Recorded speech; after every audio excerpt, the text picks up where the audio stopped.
Si vous aviez pu penser que j'allais laisser passer le mois de novembre gothique sans vous parler d'un drame asiatique, grossière erreur, ce serait mal me connaître. Donc je vous ai réservé un petit bijou dont le titre Bloody Romance n'est pas une arnaque sur la marchandise, contrairement à d'autres déceptions occidentales, genre Ascension Skywalker par exemple, et dont la grâce et la beauté des images n'a d'égal que sa cruauté, pas forcément à la portée des âmes sensibles. Je vous emmène donc découvrir les mystères de la secte des ombrelles et des lucioles pour un gothique, et oui c'est possible, haut en couleur.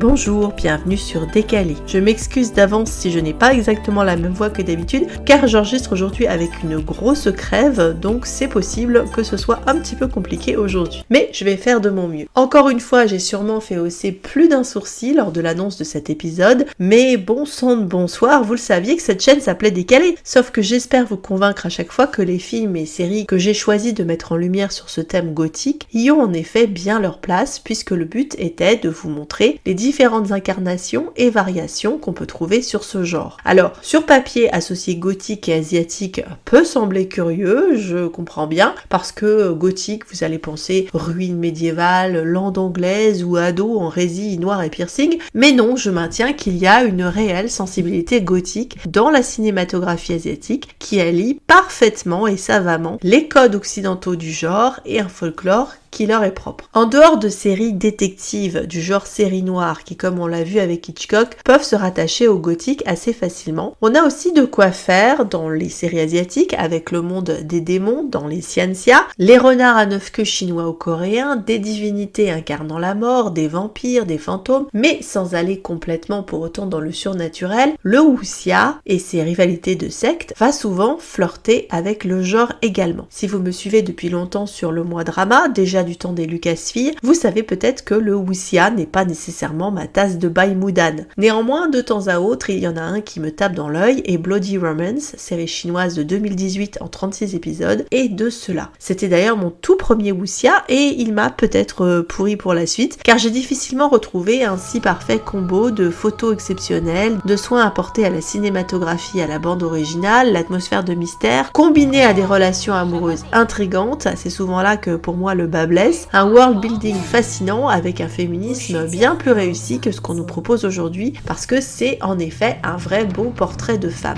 Même si pour être honnête, il y a des chances que comme moi, vous soyez surtout scotché sur cette série par ce qui est indispensable dans tout moi gothique qui se respecte, que probablement vous guettiez, ça y est, il est arrivé, c'est-à-dire un héros byronien de toute beauté, comme on les aime, et qui sera celui du personnage de Gongzi, l'hypoténuse du triangle amoureux de l'histoire. Donc, si vous vous languissiez d'un perso masculin ténébreux et sexy, alerte rouge, ou plutôt ici, alerte verte, haro sur le beau gosse et les bambous, parce qu'on en tient un bon avec tout ce qu'il faut de checklist à cocher. Presque malheureusement, me direz-vous, mais il faut savoir se préparer à souffrir quand on offre tout son petit cœur battant de fangirl à un héros byronien de qualité, et celui-là, il en a de la qualité, et même pas qu'une. Mais d'abord, le pitch de cette histoire. On se situe juste après la fin de la période Tang, soit en 907 après Jésus-Christ. Et bien qu'on soit dans de la fiction historique, la référence à cette dynastie fait partie de l'histoire, puisqu'il est question fréquemment de l'héritage laissé par l'impératrice Wu Zetian et de sa fille, la princesse Taiping. Donc déjà, tu peux pas faire plus féministe quand tu te places sous le tutelage de la seule femme qui a porté la couronne, et non pas en tant que consorte douairière ou régente, mais bien en tant que monarque régnant. Une jeune femme pauvre orpheline de mère, donc quasi princesse Disney, trime nuit et jour pour subvenir aux besoins de sa famille, constituée d'un père herboriste et de son petit frère. Mais un jour où elle revient d'un taf au cimetière, ambiance très Dickens, son père donc va l'envoyer apporter un sac de médicaments au bordel local, et horreur, elle découvre que le paternel l'a tout simplement vendu en échange d'un sac de riz. Son sang de vierge est convoité pour différentes potions et décoctions, mais pas que, et un client pervers friqué va jeter son dévolu sur elle. Déboule alors une assassine badass sous une ombrelle rouge, et la jeune femme supplie l'assassine de la prendre sous son aile, ce qu'elle accepte à condition qu'elle parvienne à s'échapper toute seule comme une grande, et parvienne à la rejoindre à un lieu de rendez-vous avant le coucher du soleil. La pauvrette n'y parviendra pas, c'est pas faute d'essayer, mais entre-temps, armée de sa volonté de vivre coûte que coûte, elle va croiser la route du jeune seigneur de la secte des assassines, qui est accompagné de sa garde du corps, et les deux vont lui donner donner sa chance. La voilà donc débarquée en mode outsider à la sélection des futures assassines de la secte de Guerwa, une cité mystérieuse dont la direction se partage entre une bitch tyrannique et le fameux jeune seigneur qui passe leur temps à se tirer la bourre et comploter l'un contre l'autre, pétris de vieilles rancunes personnelles. Bichette, rebaptisée One May par la bitch, ce qu'on peut traduire par belle, va donc devenir un pion dans leur guéguerre de pouvoir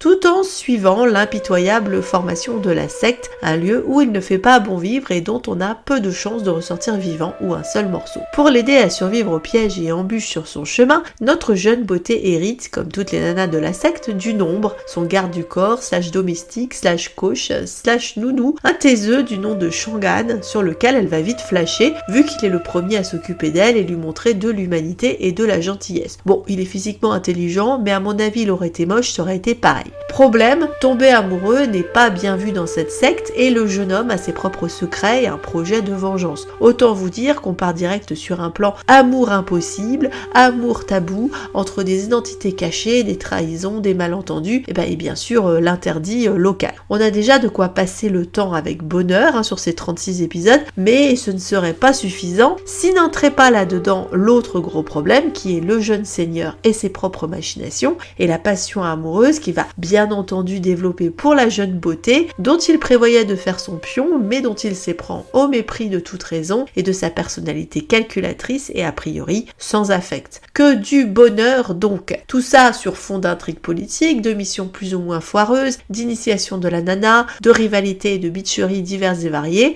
mais pas que, parce qu'âme sensible s'abstenir j'avais prévenu, on aura de la torture, de la mutilation, de la perversion, du cannibalisme et du viol, entre autres réjouissances, ce qui donne un fond un peu lourd quand même. C'est pas ambiance feel good ou film de Noël, les pop-corn ont parfois du mal à passer, et ça donne une série d'ailleurs carrément déconseillée aux moins de 18 ans. Certains des choix esthétiques et de mise en scène auraient vite fait de donner à tout ça un côté kitsch what the fuck, mais bizarrement ça passe très bien, et donne même à la série un caractère assez unique et même franchement très classe, tant un soin particulier a été porté sur le fond à la création d'un univers cohérent avec son système de classe, ses règles propres, l'origine story de la secte et de certains personnages, et sur la forme à des images d'une beauté saisissante, un travail sur les costumes, la couleur, un clair-obscur caravagesque, allons-y franco, le graphisme des décors, le tout porté par les très belles compositions de Dong Dong Dong qui vient de nous donner du très beau dans la série Lost You Forever récemment et tout particulièrement sur le thème principal chanté par Tia Ray. Impossible de se débarrasser de ce refrain entêtant et poignant qui vous enveloppe dès le générique pour ne plus vous lâcher. Un générique qui d'entrée de jeu a une identité graphique extrêmement singulière et cohérente avec le reste de la série, avec des taches d'encre, traits de crayon sortis d'un man-roi et des taches de couleurs matérialisées par les persos qui sont en effet tous déclinés sur le mode chromatique. Un perso, une couleur, ça les rend très vite faciles à identifier, grosso modo Gongzhe en vert, la bitch en rouge, Shangan en bleu, une des assassines en violet, etc. Mais c'est plus intelligemment fait que cette simplification criarde force rouge, force verte ou force bleue, car il y a des nuances dans la palette et parfois des changements de couleur qui peuvent évoquer des changements de personnalité ou des revirements de loyauté, des évolutions temporaires ou pas des personnages. Le plus marquant étant celui de l'héroïne, qui serait intrinsèquement force rose, mais qui va porter quasiment toutes les couleurs à un moment ou autre de son arc, parce qu'elle est justement en train de subir une initiation, qu'elle va devoir se déterminer au milieu de différents personnages et donc différentes voies possibles, qu'on lui demande d'être un caméléon par sa fonction, et qu'il restera à savoir si, au terme de son parcours, elle sera restée fidèle à elle-même, à la manière dont elle va être affectée par les deux hommes qu'elle croise sur son chemin, ou si elle va changer et trahir sa vraie nature qui est, je vous le donne en mille et mille, une gentille jeune femme pure, un handicap quand même quand vous intégrez une secte d'assassines impitoyables. D'ailleurs, ce concept de base de Ligue des assassines à l'ombrelle, aussi séduisant soit-il, était l'élément le plus casse-gueule et au final le plus trahi par rapport au matériel source qui venait d'être publié la même année sous le même titre par l'auteur Ban Ming Ban Mei, un texte inachevé car l'auteur s'en était complètement désintéressé et qui présentait des scènes qu'on ne peut pas qualifier autrement que de pornographiques. Donc entre les scènes de torture et de meurtre et le fait que tout le monde couche là-dedans et que ça t'est décrit de manière franchement crue, comment diable notre scénariste et le réalisateur Yi Chun allaient se dépatouiller de ça sans affoler la censure? Parce que notre Ligue des assassines à l'ombrelle, c'est quand même un gang de courtisanes qui utilisent leur charme pour approcher leurs victimes, ce qui paraît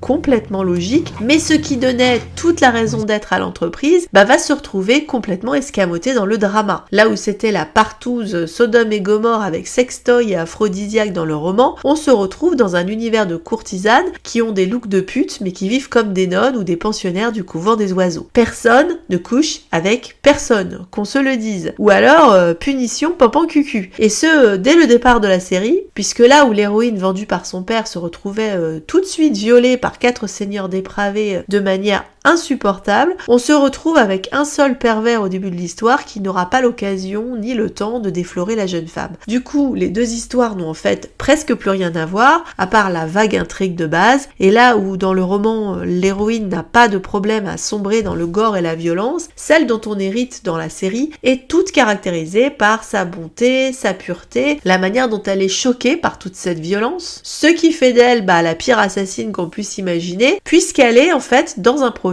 d'ascension politique et spirituelle. Une femme qui, partie de rien, va arriver au sommet du pouvoir sans pour autant compromettre sa probité. Arrêtons-nous d'abord sur le cadre dans lequel l'héroïne va faire cette progression, soit la cité de Guerroy, un endroit mystérieux qui aurait été fondé, un peu comme l'escadron volant de Catherine de Médicis, par l'impératrice Wu Zetian pour lui servir d'armée et d'espionnage et qui a toujours été depuis gouverné par des femmes. Sauf que cet endroit, qui pourrait être un lieu de promotion sociale pour jeunes filles pauvres dotées de beauté et de talent, a dévolué sous l'influence de l'actuelle dirigeante et évoque plutôt une incarnation de l'enfer, soit Diyu en VO, tel que le représente la mythologie chinoise. Bien qu'il y ait le même éventail de supplices que dans notre enfer chrétien, celui qu'on connaît bien, l'enfer chinois s'apparente quand même dans l'esprit à un purgatoire. Et s'il est fort juste de tenter des comparaisons avec la divine comédie de Dante, mais je vais en reparler, l'enfer de la mythologie chinoise est moins un abysse au cercle concentrique qu'un système de cours de palais avec son labyrinthe de prisons et de chambres souterraines qui sert de purgatoire aux âmes en perdition qui doivent y transiter, que leur chemin les conduise vers une réincarnation ou à en sortir par les voies royales des 2 ponts. Le pont d'or étant la voie de Bouddha vers le pays de l'Ouest et la fin de la réincarnation, et le pont d'argent conduisant aux célestes et aux divinités telles qu'on peut les voir dans nos Scientia. Et de fait, c'est une mort symbolique qui permet à l'héroïne de pénétrer dans l'univers de Guerroy, la suite des événements nous donnant l'occasion d'assister à une série de cruautés et de tortures qui figurent toutes dans la panoplie infernale habituelle. Chaudron bouillonnant où un corps est plongé vivant, mutilation, écorchement, saignement, etc. Faut quand même avoir le cœur bien accroché. Shangan emmène d'ailleurs Wan Mei voir des grottes où sont exposés des suppliciés pour qu'elle ait bien conscience de là où elle a mis les pieds et en conséquence ne dévie pas de la voie à suivre. Mais comme c'est un purgatoire, il est donc possible, pour peu qu'on ait le cœur pur, de s'en sortir. Et là, en effet, on a une insistance sur la symbolique d'éléments de réincarnation, de retour à la lumière, de sortie du tombeau, et ce à plusieurs moments, l'héroïne connaissant plusieurs renaissances, la première en entrant dans Guerroy après avoir été laissée pour morte, puis après une chute dans l'eau, après avoir été marquée au visage et perdu sa voix, après avoir été torturée, après avoir perdu l'amour de sa vie, etc. C'est la survivante par excellence, celle qui avale par hasard à la fin du premier épisode une pilule magique convoitée par Gongze, votre futur nouveau chouchou chéri, et qui est appelée 9 vies, ce qui se retrouve à la fin de l'histoire avec un chat noir sur les genoux. Mais les multiples vies et morts marchent aussi très bien pour d'autres personnages, enfin jusqu'à un certain point, comme Chaluo qui avait été enterrée vivante par sa famille, ou surtout les 2 mecs de l'histoire qui connaissent aussi plusieurs morts et renaissances. Cela peut être un changement d'identité, mais aussi dans le cas de Gongze, le moment où il retrouve la vue. Il y a aussi une mystique autour de la vie et de la mort au sein de Guerroy, dans la manière dont les corps des assassines ne sont pas enterrés, mais passent par un bassin aux lucioles magiques, qui d'une certaine manière va les transfigurer, mais également dans la manière dont les ombrelles rouges, qui ont pris cette teinte en aspirant le sang de leur cible, vont être suspendues dans un passage souterrain et servir en quelque sorte de stèle à leur mémoire. Guerroy nous permet aussi de reparler plus spécifiquement du genre gothique et de voir qu'il passe très bien par le filtre asiatique. Dans le décor, Guerroy n'a absolument rien à envier aux abbayes en ruine ou à des nids d'aigles allemands ou écossais. On va bouffer de la crypte et de l'ambiance claustro. Pour les thèmes, on coche aisément toutes les cases du gothique soi-disant féminin, exploration des terreurs féminines, en particulier sur la question du viol, la dénonciation des rôles limités et de la place des femmes dans une société féodale, la menace du surnaturel avec les lucioles magiques et les ombrelles suspendues, l'intrusion du passé dans le présent avec les arcs des deux hommes, prison, mort, vengeance, nos soucis, paysages nocturnes et inquiétants, sexualité masculine prédatrice, c'est tout bon, on est dans les rails. Est-ce qu'au milieu de tout ça, on arrive comme dans Dante à atteindre le paradis en passant par l'amour? La question de l'amour comme véhicule de rédemption est capitale en effet, et vu le jeu avec nos petites lucioles, on peut dire que l'amour bouge les étoiles et est le seul rayon de lumière d'un univers très noir, avec des notions d'amour absolu et de sacrifice par amour, essentiellement d'ailleurs de la part des mecs. On peut aussi dire qu'on a différents types d'amour qui sont mis en parallèle et donc valorisés différemment. Évidemment, le top, c'est l'amour pur et platonique, celui sur lequel il faudrait miser. Mais même si je reviendrai sur la question de la fin de la série, on n'est pas loin de dire qu'il faut abandonner tout espoir, en particulier en ce qui concerne la question du cul. Alors que, je le rappelle, le sexe, c'est quand même le fond de commerce du bouquin, et que si tu fais sauter ça, qu'est-ce qu'il te reste à part juste les scènes de violence? Et du cul, curieusement, il y en a quand même beaucoup. Et chez les personnages secondaires, on a bien de la coucherie et toutes sortes de perversions. Pour les personnages principaux, je vais pas vous mentir, il y a des choix que vous allez trouver très frustrants. Mais en fait, si on y réfléchit, tout le monde a le feu au cul, hormis notre couple principal d'amoureux, ce qui a de quoi te faire hurler jusqu'à la fin, et qui est sûrement une des raisons, entre autres, pour lesquels j'ai tout de suite changé mon chip d'épaule à la minute où j'ai vu se mettre en place l'hypoténuse du triangle amoureux. En ça, le côté couvent des oiseaux de Guerrois, un pensionnat où les binômes sont collés du soir au matin mais n'ont pas le droit de consommer, est une belle incarnation d'un supplice infernal, de Tantale on pourrait dire, parce que la tentation est constante mais la possibilité de consommer un interdit. L'exemple majeur est celui qui sert de miroir au couple principal et qui est celui de Chaluo et son ombre, le maître des tortures du lieu, du nom de Sing Fong. Les deux très amoureux ont rompu le tabou et pour la peine ont été condamnés par la mère de Gongze, d'où la vieille rancune, à connaître sans cesse la brûlure du désir, sans pouvoir pour autant l'étancher, puisqu'on a introduit en Sing Fong un insecte qui le rend frigide et impuissant. Il n'a jamais cessé d'aimer sa maîtresse, mais il ne peut jamais répondre à son désir. C'est un peu Héloïse et Abélard si Héloïse était devenue une grosse bitch psychopathe. Et on te fait comprendre très tôt, et de manière très explicite, que ce couple est peut-être ce qui attend nos deux persos. Les deux mecs sont en bleu et l'héroïne avec sa couleur rose peut basculer vers le rouge très caractéristique de Chaluo. Sing Fong repère dès le début les similitudes entre les deux femmes, leur personnalité ainsi que leurs histoires d'amour. Wan Mei lui rappelant celle qu'il avait connue à son arrivée à Guerrois et dont il était tombé tout de suite red dingue. Et du coup, voyant celle qu'il aime embourbée dans une spirale infernale de destruction, mais aussi forcément d'autodestruction, pour autant qu'il est incapable de la quitter ni cesser de l'aimer, il va refuser d'obéir aux ordres de Chaluo d'exécuter les deux tourtereaux parce qu'il les voit comme la chance que eux n'ont pas pu avoir. Son but sera tout du long de tester dans quelle mesure leur amour a la même force que celui qu'il éprouve envers Chaluo et dans quelle mesure Wan Mei ne deviendra pas à son tour une nouvelle Chaluo. N'empêche que du coup, Chaluo et Sing Fong avaient eux le mérite de consommer leur amour et de connaître la passion. Là où nos deux amoureux principaux sont deux gosses dont le bel amour platonique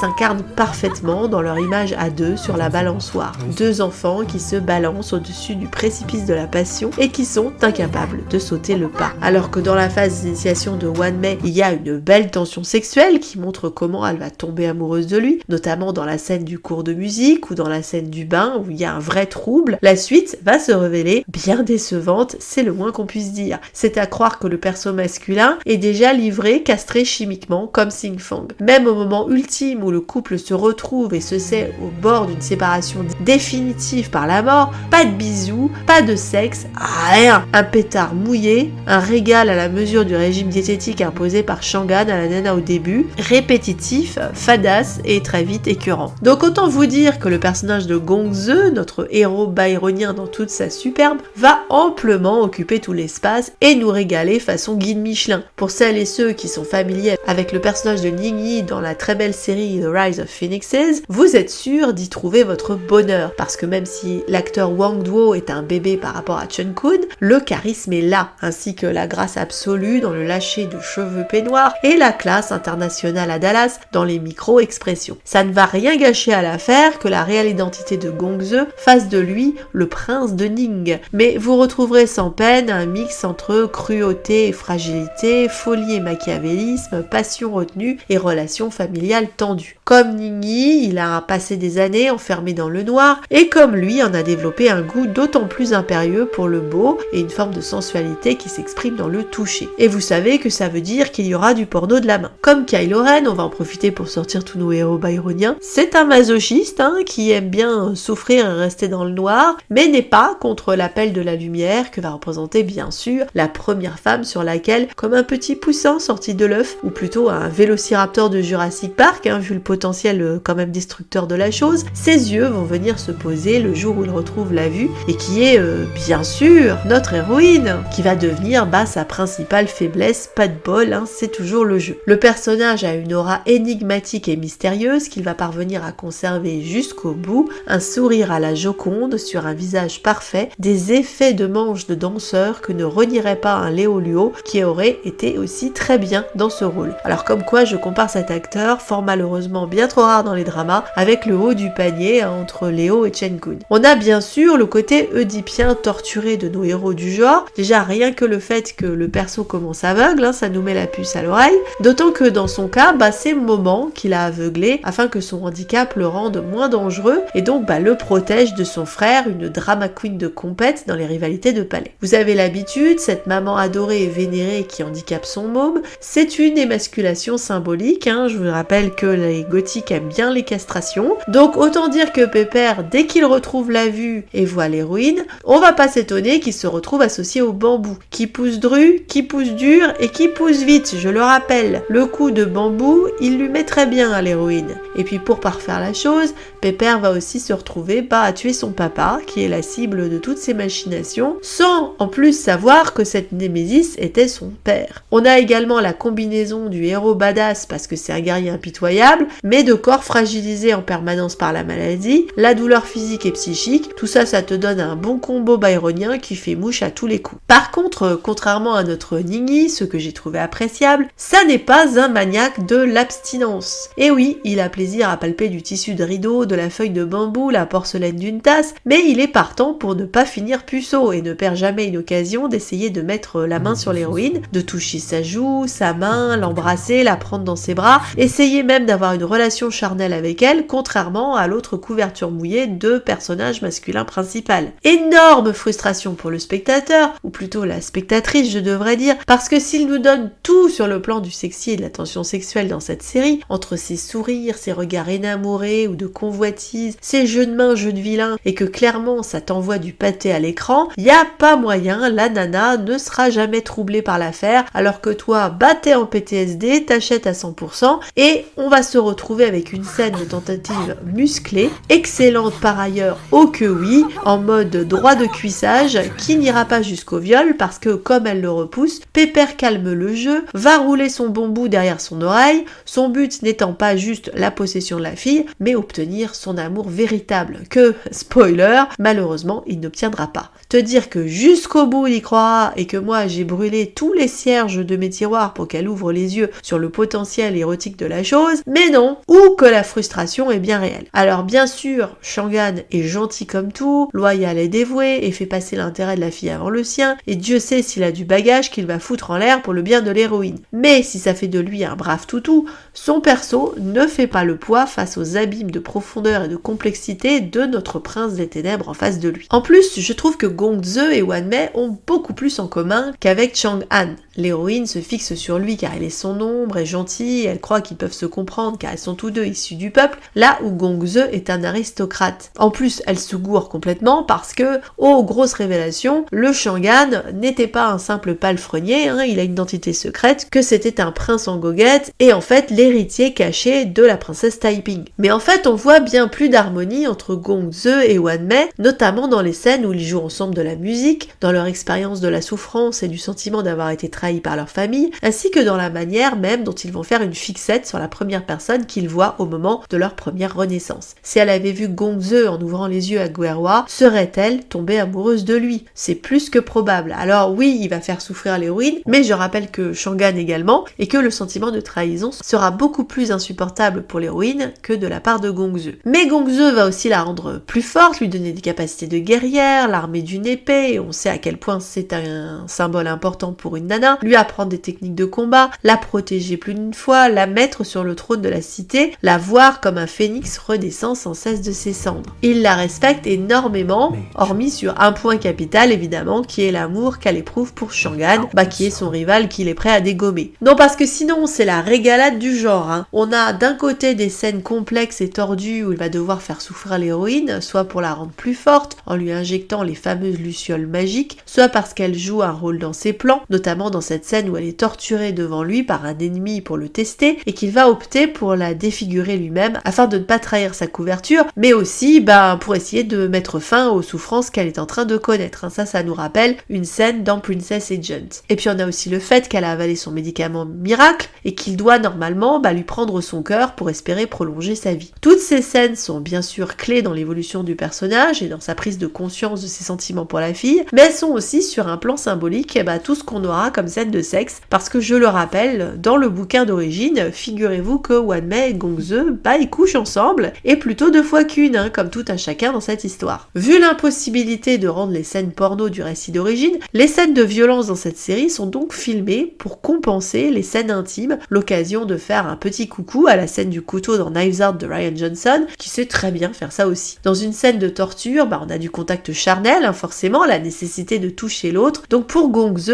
la satisfaction de tenir l'objet de sa convoitise dans ses bras, et dans le cas de la scène de cicatrice, le fait qu'il l'aura marquée, qu'il l'aura faite sienne. Pas que cette scène soit non plus filmée comme une scène de jouissance pour lui, au contraire, bien qu'il ait des moments très vilainous crush dont on redemande, on voit très bien que faire du mal à celle qu'il aime lui est insupportable. Quand il sera question de tuer Wanmei pour prolonger sa vie, le choix il est vite fait, vivre sans elle lui est si insurmontable qu'il préfère se sacrifier. Un loulou mourant d'amour, on a l'habitude, et d'une certaine manière ce sera le cas pour tous les persos ici, aucun ne semblant obtenir à la fin la personne qu'il aime, sinon dans la perspective d'être réunis dans la mort, comme le souhaite Xing Fang après la mort de Chaluo. N'ayant pas pu, pour des raisons évidentes, partir sur l'érotisme cru et violent du texte d'origine, la série ne peut que le retranscrire dans des actes de torture et de mort, Eros et Thanatos, c'est cohérent. Mais j'aimerais revenir sur l'héroïne Wanmei, son parcours d'héroïne forgé dans la souffrance de bout en bout, mais qui ne reste pas moins un portrait de femme réussi, fort et très touchant, incarné par la délicate Li Yitong, qui était formidable dans Royal Nirvana, où elle prenait également très cher. Cette fille de rien, fille du peuple, qu'on voit partir du plus bas de l'échelle sociale et qui finit avec un statut de princesse, en tout cas couronnée comme dirigeante absolue respectée de tous,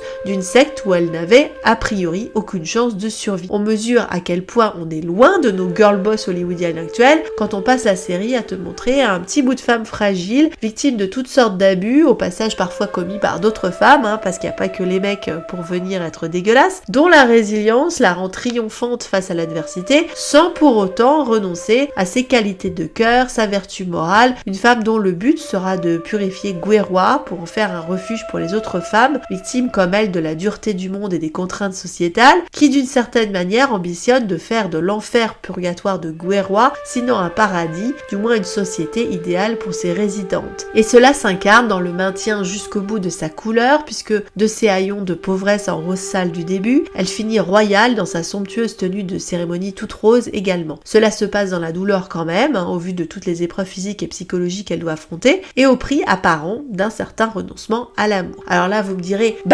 comme dans toutes les histoires de girl boss actuelles, ma clairounette. Et je dirais non. Certes, tu as la cantine de l'homme qu'elle aime doit se sacrifier par amour pour elle en lui donnant son énergie vitale, ça me rappellerait bien un certain Ben Solo des familles, et tu as la déception de savoir qu'elle ne semble pas envisager de s'intéresser aux tiges de bambou, alors que toi oui. Mais attention, la fin est compliquée et un sacré nœud émotionnel d'embrouille. Officiellement, Wanmei apprend la mort de Shangan de manière assez ignoble, alors que Xing Fang lui révèle avoir supplicié son cadavre, jeté sa chair et ses os aux chiens et n'avoir sauvé pour elle qu'un éventail fait de la peau de son ventre sur lequel il a délicatement inscrit un poème avec le sang du jeune homme. La gerbe est réelle. Pétage de plomb de la nana qui jure de se venger, mais comme Xing Fang lui fait remarquer qu'elle réagit comme Chaluo, Bichette se ressaisit et afin d'honorer les derniers dernier vœu de son amoureux, accorde au maître des tortures la mort qu'il souhaitait pour retrouver sa chérie, tout en se jurant de ne jamais devenir une bitch. Son éventail sous le bras, dernier lien qu'elle a avec son amour, elle crie à Gongzi son désespoir, et alors qu'il est prêt à lui offrir le monde, explique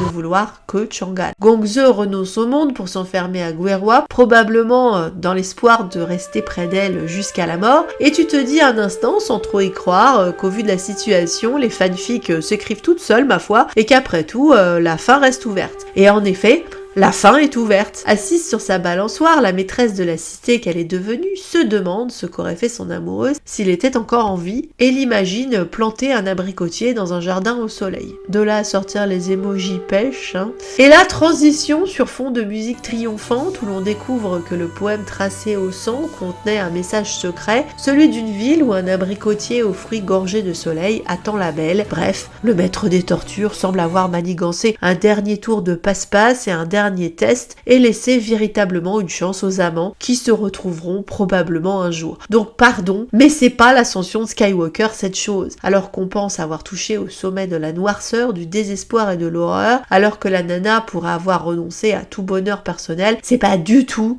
le message de l'histoire qui est choisi par le réalisateur et le scénario. Malheureusement, notre Gongzi, toujours aussi beau, doit retourner à l'obscurité et la solitude et ne jamais quitter son sort de tragique héros byronien. Mais ce que l'on garde de l'héroïne, c'est une femme dont le cœur ne s'est jamais durci et qui sur sa balançoire reste sur une note d'envol vers la lumière, d'amour et d'espoir. Ce typage joli et rafraîchissant, surtout au sortir de scènes aussi dures et traumatisantes que celles qu'on s'est pastillées dans la série. Si j'ai un seul problème avec cette héroïne, c'est qu'elle n'est pas craquée sur bambou, parce que franchement, comment peut-on passer à côté de cette merveille? Mais tant pis, cela ajoute encore à son aura romantico-gothique, je dois dire, et au moins lui on ne me l'a pas tué ni abîmé, c'est déjà ça, on se contente de peu parfois. Ce sera malheureusement le dernier rendez-vous de cette thématique gothiquement décalée, car différents aléas, en dehors de cette belle crève dont je vous parlais plus tôt, ont fait que je n'ai pu vous proposer que 3 épisodes, là où j'en avais ambitionné 4, ce qui avait déjà donné lieu à beaucoup de choix cornéliens de ma part, vu la flopée de titres que j'avais sur ma liste de départ. Mais le programme de décembre est aussi chargé qu'un lendemain de réveillon,